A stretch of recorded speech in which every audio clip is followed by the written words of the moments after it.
ભુજ સહિત સમગ્ર કચ્છ જિલ્લામાં આજે ભારતની સર્વોચ્ચ અદાલત અને ગુજરાત હાઈકોર્ટના સ્ટેટ લીગલ સર્વિસ ઓથોરિટીના નેજા હેઠળ વર્ષની પ્રથમ નેશનલ લોક અદાલતનું આયોજન કરવામાં આવ્યું હતું।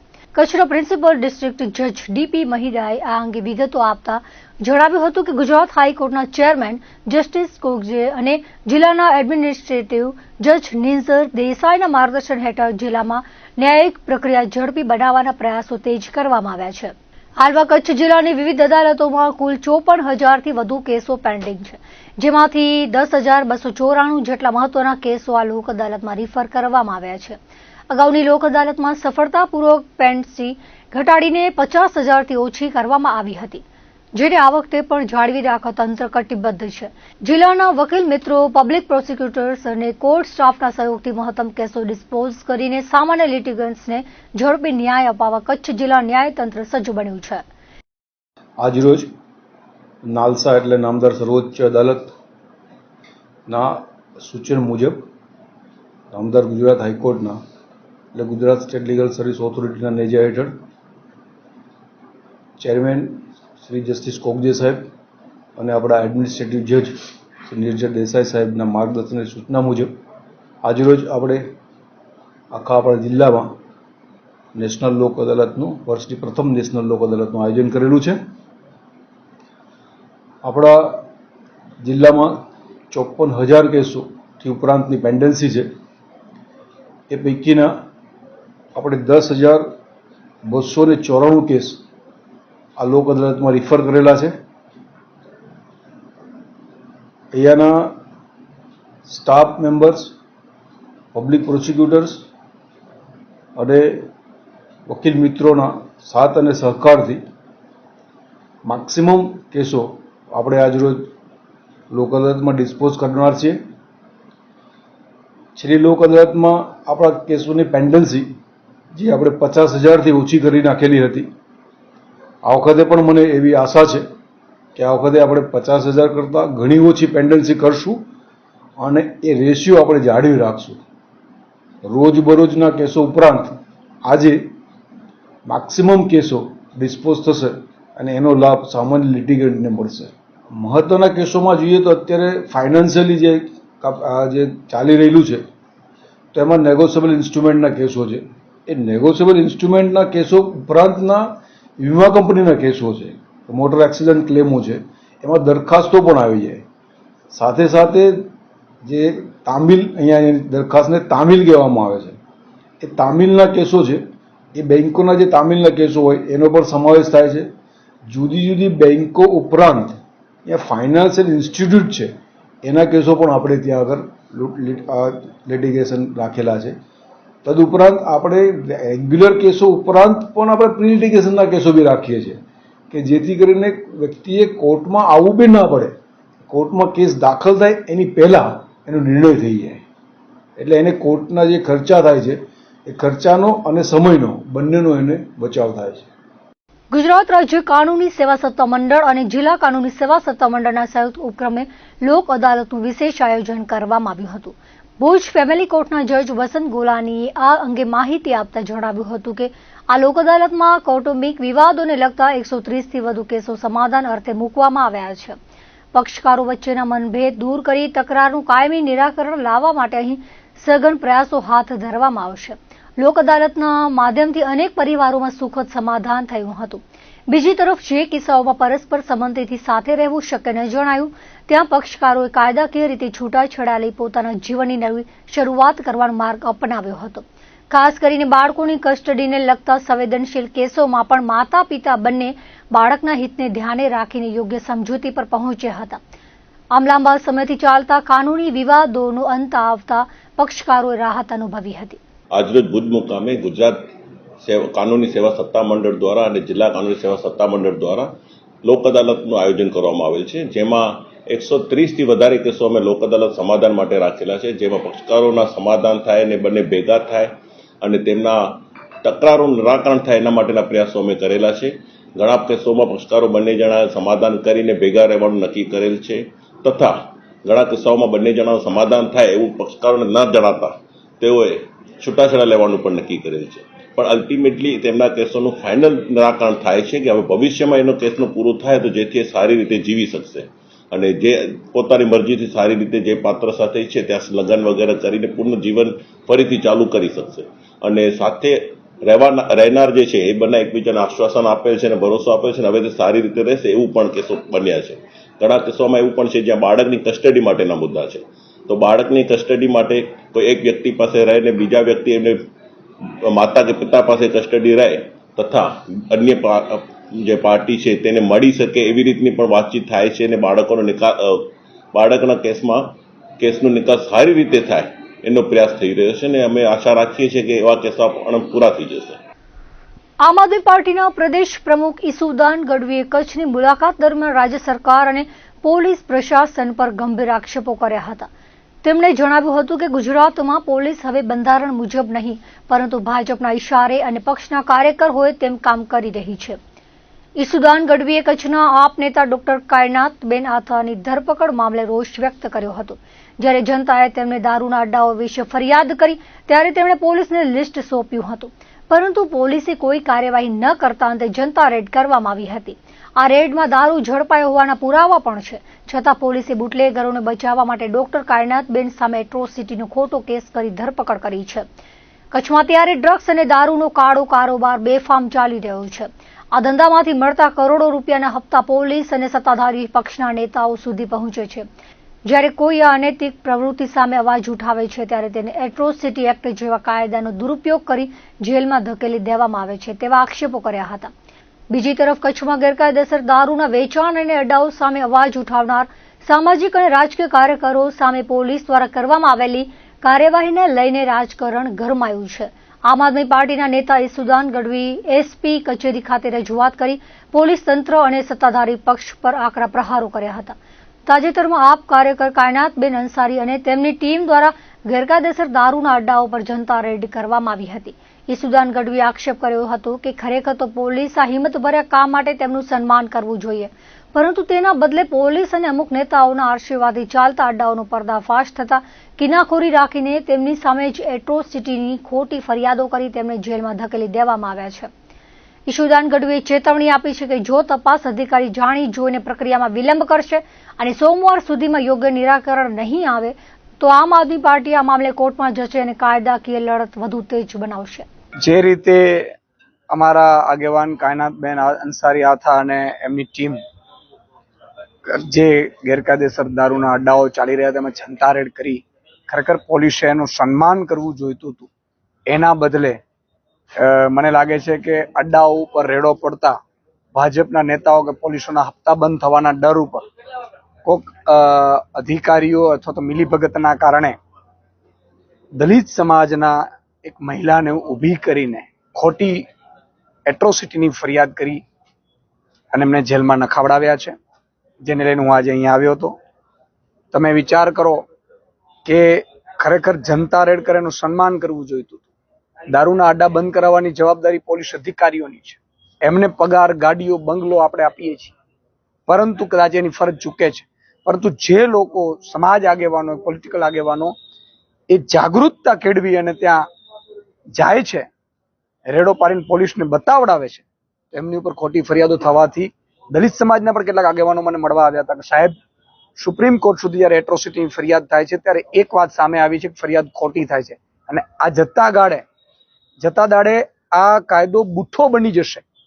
એટલે દલિત સમાજને પ્રોટેક્શન માટે ST/SC એક્ટ છે ને પ્રોટેક્શન માટે બનાવેલો કાયદો ભાજપના નેતાઓ અને કેટલાક મિલીભગત અધિકારીઓ ખોટો દુરુપયોગ કરાવડાવે છે એવું પણ અમને પ્રસ્થાપિત થયું.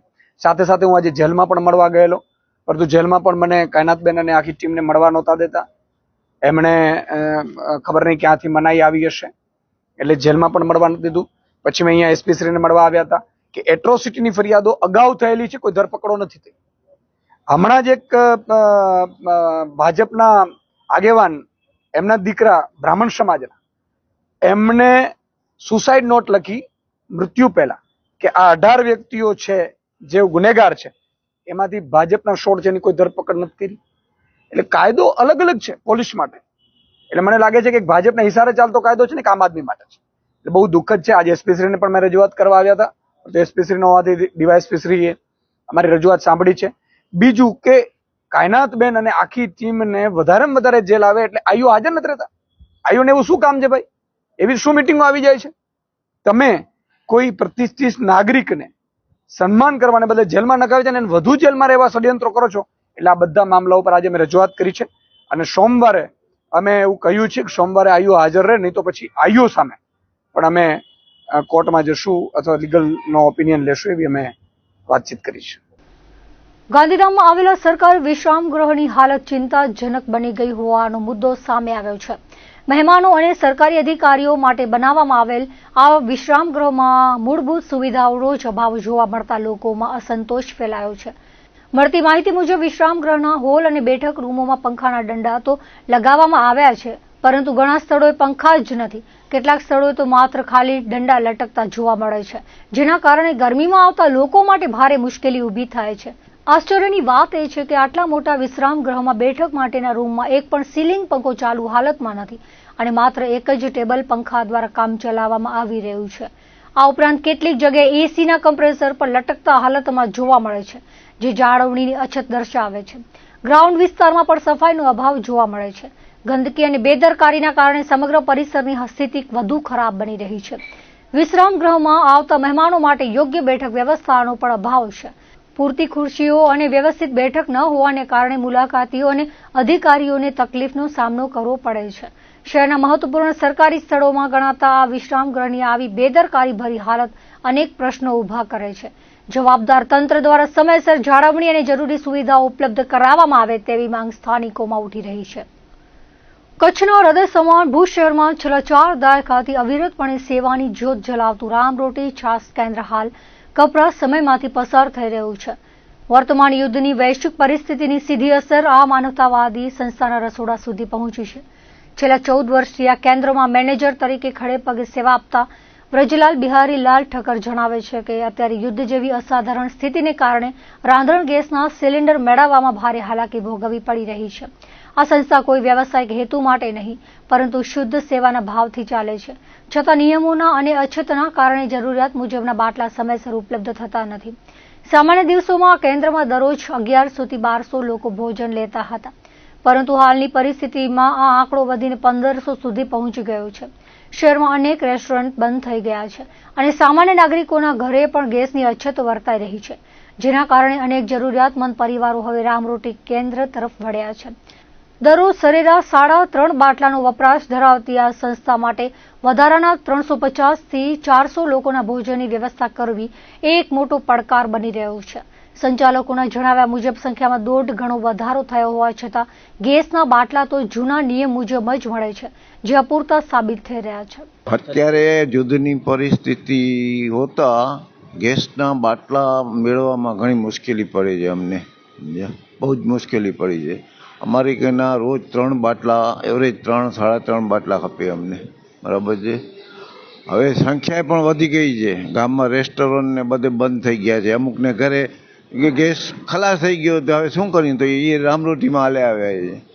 એટલે સંખ્યા છે ને અમારી પર ડે જે હતી એનાથી 350-400 જણની સંખ્યા વધી ગઈ છે અને બાટલા તો એના નિયમ પ્રમાણે અમને મળશે.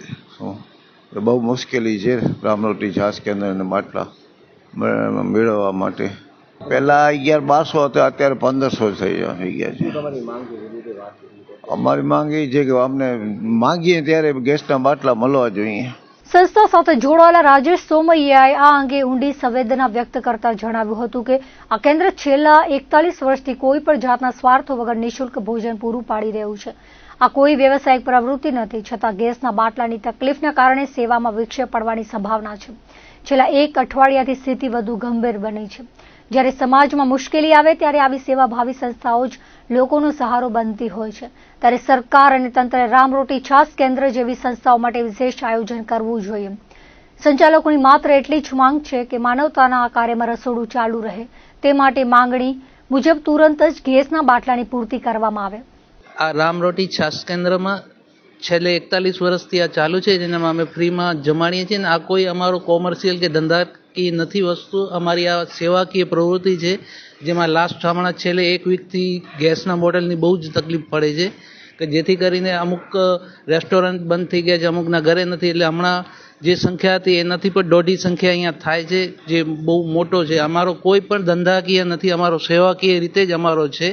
તો અમને સરકારશ્રીને એવી વિનંતી કે અમારી જેવી સંસ્થાઓને સ્પેશિયલી કોઈ આયોજન કરીને અમને બોટલ પૂરા કરવા માટે અમારી વિનંતી છે.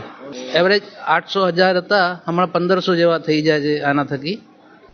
કચ્છ જિલ્લામાં ઉનાળાની શરૂઆત થતાની સાથે સૂર્યદેવના આકરા મિજાજ જોવા મળી રહ્યા છે.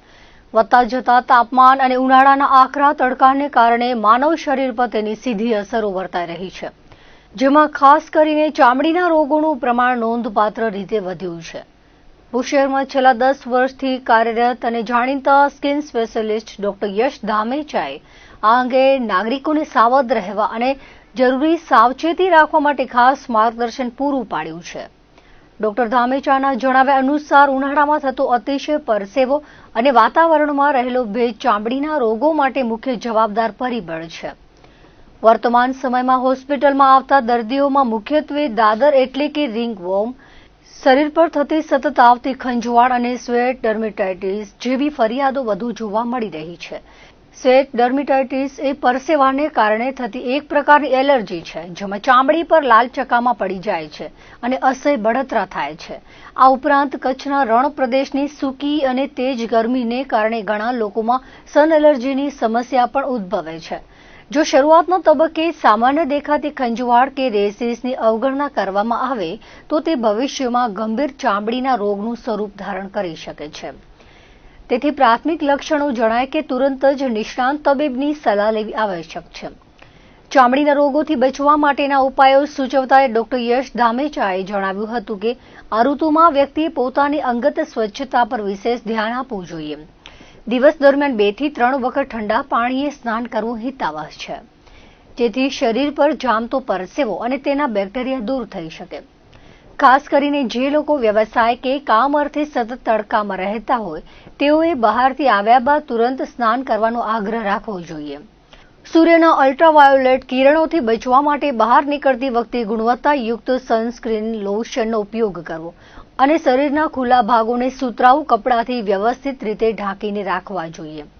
જો નાગરિકો પોતાની જીવનશૈલીમાં આટલી પ્રાથમિક કાળજી રાખશે તો ઉનાળા દરમિયાન થતી ત્વચાની તકલીફોથી સુરક્ષિત રહેશે. ગરમીથી બચવા માટે થઈને મેઇન કે જે ચામડીજન્ય રોગ જે મેક્સિમમ બધા થતા હોય છે એમાં કારણ હોય છે, એક છે દાદર, બીજું ખાજી, ત્રીજું છે સ્વેટ ડર્મેટાઇટિસ, ગરમી અને પરસેવાની એલર્જી. ફોર્થ થિંગ છે તડકાના કારણે થવાવાળી ડાયરેક્ટ તડકો પડે છે અને જેના કારણે આપણને તડકાની એલર્જી થાય છે એ. તો આ બધી વસ્તુ માટે થઈને એ રીતે જ એની કેર કરવાની હોય છે કે તડકાથી બચવા માટે થઈને ઓલવેઝ સનસ્ક્રીન તો લગાડો જ, પણ એના ઉપરાંત પણ કચ્છ એવો જગ્યા છે કે જ્યાં તડકો ઘણો વધારે છે, ભેજ વગરનો છે, એટલે તડકામાં કપડાથી તમે ઢાંકો છો, પ્રોપરલી ક્લોઝ કરો છો, that is very much needed. બીજી વસ્તુ કે તડકાના કારણે, ગરમીના કારણે જે પરસેવો થયો તો પરસેવો પણ એલર્જી પણ કરી શકે છે કે જેના કારણે રેશિસ તમને લાલ લાલ નીકળે, તો રેશિસ ઓછા થાય અને પરસેવાના કારણે બીજું કે દાદર પણ થઈ શકે છે. જેટલો વધારે પરસેવો થયો, નાવાનું એવોઇડ કર્યું એટલે એ તમને જરાક શરૂઆત કરે છે થોડીક ખંજવાળની, કે જેમાં જો કેર નથી થતી તો એ તમારી ખંજવાળ વધતી રહે છે અને કાં તો દાદર કાં તો ચામડીની એલર્જી એટલે કે પરસેવાથી થવાવાળી એલર્જીનું રૂપ ધારણ કરે છે. એનાથી બચવા 2 ટાઈમ શાવર, 3 ટાઈમ શાવર, કે જ્યારે આપણે કામેથી આવ્યા કે કાંઈ એવું પરસેવાવાળું વધારે કામ કર્યું કે શાવર લઈ લ્યો. આ વસ્તુ કેર કરવાની ખાસ કરીને ગરમીમાં હોય છે. અને મારું નામ ડૉક્ટર યશ ધામેચા છે. હું અહીંયા 10 વર્ષથી ધામેચા સ્કિન ક્લિનિકમાં છું અને બધાને ખાસ કરીને ધ્યાન રાખવા જ કહું છું, ગરમીથી બચો, આટલી સલાહ આપી ખાસ કરવાની, તો બને એટલું આપણે ચામડીના રોગ નહીં થાય. કચ્છના જિલ્લા મથક ભુજમાં ઉનાળાના આકરા તડકાની શરૂઆત થતાની સાથે જ ઠંડક આપતા ફળોની માંગમાં ધરખમ વધારો જોવા મળી રહ્યો છે. ખાસ કરીને ગરમીથી રાહત મેળવવા માટે લોકો તરબૂચના સેવન તરફ વળ્યા છે, જેને પગલે શહેરના માર્ગો પર તરબૂચનું ધૂમ વેચાણ શરૂ થઈ ગયું છે. ભુજના વિવિધ વિસ્તારો તેમજ મુખ્ય ધોરીમાર્ગો પર તરબૂચના મોટા મોટા સ્ટોલ આકર્ષણનું કેન્દ્ર બન્યા છે. માત્ર મોટા વેપારીઓ જ નહીં પરંતુ શાકભાજી અને ફળફળાદી વેચતા નાના ફેરિયાઓ પાસે પણ અત્યારે તરબૂચનો ભરપૂર સ્ટોક જોવા મળી રહ્યો છે. ભુજની ભાગોળી હાઈવે પર વેચાણ કરી રહેલા મોરબીના શ્રમજીવી પરિવારોએ જણાવ્યું હતું કે આ વર્ષે તરબૂચના ભાવમાં કિલોએ 5 થી 10 રૂપિયા જેટલો સામાન્ય વધારો થયો છે. તેમ છતાં ગરમીથી બચવા માટે લોકો ઉત્સાહભેર તેની ખરીદી કરી રહ્યા છે. લાલ ચટક અને મીઠા મધ જેવા તરબૂચ ઉનાળાની બપોરે કુદરતી ઠંડકનો અહેસાસ કરાવતા હોવાથી સામાન્ય જનતા માટે તે આશીર્વાદરૂપ બન્યા છે. આ મોંઘવારીના થોડા અંશ છતાં કાળઝાળ ગરમીમાં જીવને છાતા આપવા માટે ભુજવાસીઓ હોંશે હોંશે તરબૂચની જયાફત ઉડાવી રહ્યા છે. કચ્છમાં સૂર્યનારાયણનો પ્રકોપ વધતાની સાથે જ લોકો કુદરતી ઠંડક મેળવવા તરફ વળ્યા છે. ભુજ શહેરના રસ્તાઓ પર અત્યારે લાલ અને રંગબેરંગી માટીના કલાત્મક માટલાઓનું સામ્રાજ્ય જોવા મળી રહ્યું છે. આધુનિક યુગમાં ફ્રીઝ હોવા છતાં સ્વાસ્થ્યપ્રદ અને કુદરતી રીતે ઠંડા પાણી માટે ભુજવાસીઓ આજે પણ માટીના માટલા પર જ પસંદગી ઉતારી રહ્યા છે. શહેરના હોસ્પિટલ રોડ, માંડવી રોડ અને અન્ય વિસ્તારોમાં કુંભારો દ્વારા તૈયાર કરાયેલા વિવિધ આકારના માટલાઓનું ધૂમ વેચાણ શરૂ થયું છે. સ્થાનિક કારીગરો દ્વારા તૈયાર કરાયેલા સાદા માટલાની સાથે સાથે નળવાળા માટલા અને રણકાવાળી ડિઝાઇન ધરાવતી ગોળીઓ પ્રત્યે લોકોમાં વિશેષ આકર્ષણ જોવા મળી રહ્યું છે. ગરમીથી બચવા અને ગળાને તૃપ્ત કરવા માટે માટીની આ સોડમ જાણે અમૃત સમાન બની રહી છે. કાળઝાળ ઉનાળામાં ગરીબ હોય કે અમીર, દરેકના ઘરે માટીનું આ દેશી ફ્રીજ પોતાની આગવી ઓળખ જાળવી રાખવામાં સફળ રહ્યું છે. માટીકામ સાથે સંકળાયેલા શ્રમજીવીઓના મતે આ વર્ષે ગરમી વહેલી શરૂ થવાથી માટલાના વેચાણમાં નોંધપાત્ર ઉછાળો જોવા મળી રહ્યો છે.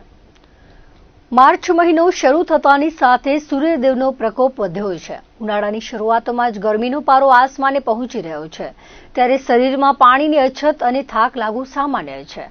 આવી સ્થિતિમાં બજારમાં મળતા કેમિકલયુક્ત કોલ્ડ ડ્રિંક્સ પીવાને બદલે કુદરતી પીણું સ્વાસ્થ્ય માટે વરદાન સાબિત થાય છે, જેમાં શેરડીનો રસ સ્વાસ્થ્ય માટે રામબાણ ઇલાજ છે. શેરડીનો રસ પીવાથી માત્ર ઠંડક જ નથી મળતી, પરંતુ તે પોષક તત્વોનો ખજાનો પણ છે. ત્યારે ભુજના રસ્તાઓના દરેક ખૂણે ખૂણે શેરડીના રસના ચીચોડાઓ ધમધમી રહ્યા છે. તરસથી સુકાતા ગળે જ્યારે ઠંડા શેરડીના રસનો ગ્લાસ ઉતરે છે, ત્યારે મળેલી રાહત શબ્દોમાં વર્ણવવી મુશ્કેલ છે. શેરડીનો રસ પ્રોસેસ્ડ સુગરની સરખામણીમાં શરીરમાં ખૂબ જ સંતુલિત ગ્લાયકેમિક રિસ્પોન્સ આપે છે. તબીબોના મતે શેરડીનો રસ લીવરને ઝેરી તત્વો દૂર કરવામાં મહત્વની ભૂમિકા ભજવે છે. આયુર્વેદિક પરંપરાથી લઈને આધુનિક ચિકિત્સા સુધી કમળાના દર્દીઓને શેરડીનો રસ પીવાની સલાહ આપવામાં આવે છે. શેરડીના રસમાં રહેલા નેચરલ સુક્રોઝ અને ગ્લુકોઝ લોહીમાં ભળીને માત્ર 5 થી 10 મિનિટમાં શરીરમાં તાજગી ભરી દે છે. તેમાં રહેલા પોટેશિયમ, મેગ્નેશિયમ, આયરન અને ખાસ કરીને કેલ્શિયમ તેમજ ફોસ્ફરસનું મિશ્રણ હાડકાની સાથે દાંતના સ્વાસ્થ્ય માટે પણ ઉત્તમ છે. શેરડીનો રસ સાધારણ થાક અને ગભરામણમાં અત્યંત ફાયદાકારક છે, પરંતુ જો કોઈ વ્યક્તિને ગંભીર લૂ લાગી હોય તો માત્ર શેરડીનો રસ ઇલાજ નથી. તેવા કિસ્સામાં તબીબી સહાય અનિવાર્ય છે. ત્વચાના બાહ્ય સૌંદર્યનો માર્ગ પાચન તંત્રમાંથી પસાર થાય છે. શેરડીનો રસ ત્વચા માટે વરદાન સમાન છે.